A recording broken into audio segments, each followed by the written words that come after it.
Butter sculpture is a kind of offering widely used in Tibetan Buddhism, and the Tiger Temple butter sculpture is quite famous and tiny amount of them. These sculptures are modeled by hand and decorated in the most colorful ways, magnificent, in a variety of size from several centimeters to a few meters. There are also a lot of vivid design of them, like flowers, trees, animals, and religion stories, making the requires a great deal of skills that lend. So years of practice, and it is a unique art that has been handed down over the centuries.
大概分个就是4个步骤。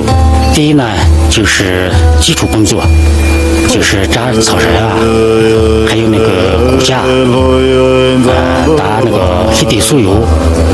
第二步就是上架，老年人嘛就是做人物，青年人嘛做上大板，然后是上色，上色完了以后是组装，组装呢就是把那个人物组装成那个大板、房屋啊那些空间当中，组成一个完美的故事情节。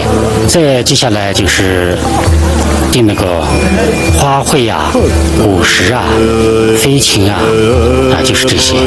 最艰苦的就是制作的中间部分。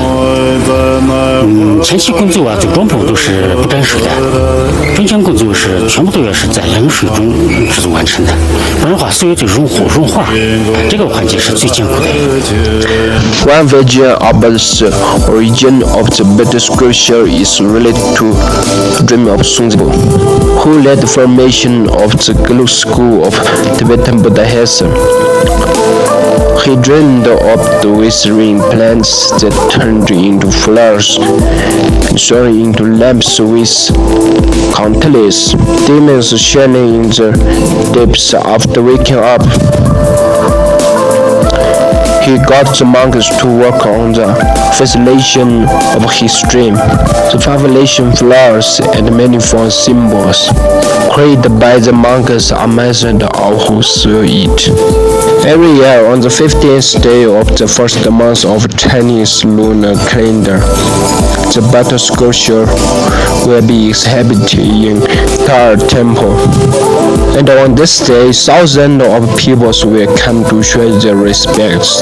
There are 2 institutions in charge of the making of the butter sculpture in Taal Temple, commonly known as the Upper Institute, the Low Institute. In this year, the purpose of butter sculpture are the story of the Sunzen Gambu and the Yuto Gumbu, the founder of Tibetan medicine.